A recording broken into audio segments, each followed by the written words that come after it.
အားလုံးပဲမင်္ဂလာပါ။ဘာဆရာရဲ့မိသိင်္ဂါတပည့်ဆရာမထောက်အောင်ဝီခေါ်တန်ရိုင်းမှဖြစ်ပါတယ်။လက်ခေါ်မင်္ဂလာစာသားတစ်ခုဖြစ်တဲ့နေအထွက်မှာရွှေကွက်နဲ့ငွေပြည့်ခတ်ပေးပါမင်္ဂလာစာသားကိုခုနှစ်ရက်သားမိတွေမိမိတို့အိမ်နေရာဆိုင်နေရာအလုံးနေရာတွေမှာအဝင်ဝတွေမှာချိန်ဆွဲထားမယ်ဆိုရင်လက်လာပေါင်းနဲ့ပတ်သက်ပြီးတော့မိမိတို့ပုံမှန်ရှာဖွေနေရာထက်ပိုပြီးတော့ပိုရှန်စီမှာဖြစ်ပါတယ်ရရှိစီမှာဖြစ်ပါတယ်လက်ခေါ်မင်္ဂလာစာသားနေထွက်မှာရွှေကွက်နဲ့ငွေပြည့်ခတ်ပေးပါမင်္ဂလာစာသားမိမိရဲ့အိမ်ဝင်ဝဆိုင်ဝင်ဝတွေမှာချိန်ဆွဲပြီးပြီဆိုရင်တော့နေ့စဉ်မနက်တိုင်းမှာအရှိဘက်ကိုမျက်နှာမူပြီးတော့မှတီဝါတပိကာရာကိုရွတ်ဖတ်ကမှာဖြစ်ပါတယ်ဒီလိုရွတ်ဖတ်ပြီးပြီဆိုရင်တော့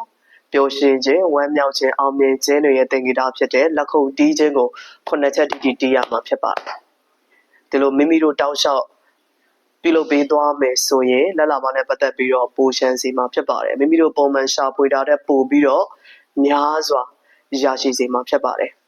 အဲ့တော့ခုနှစ်ရက်သားမိတွေနေရထက်မှာရွှေကွက်နဲ့ငွေပြည့်ခက်ခဲပါဆိုတဲ့ဟိတ်အတိုင်းပဲမိမိတို့အိမ်တော်မင်္ဂလာကိုလက်လာပါနဲ့ပတ်သက်ပြီးတော့ဒီဟိတ်တိုင်းရောက်ရှိစေမှာဖြစ်ပါတယ်ဟိတ်တွေအတိုင်းစီစဉ်စေမှာဖြစ်ပါတယ်2025မှာခုနှစ်ရက်သားမိတွေနေထက်မှာရွှေကွက်နဲ့ငွေပြည့်ခတ်ပေးပါဆိုတဲ့ဟိတ်တွေကိုရရှိပိုင်ဆိုင်တဲ့သူတွေဖြစ်ကြပါစေ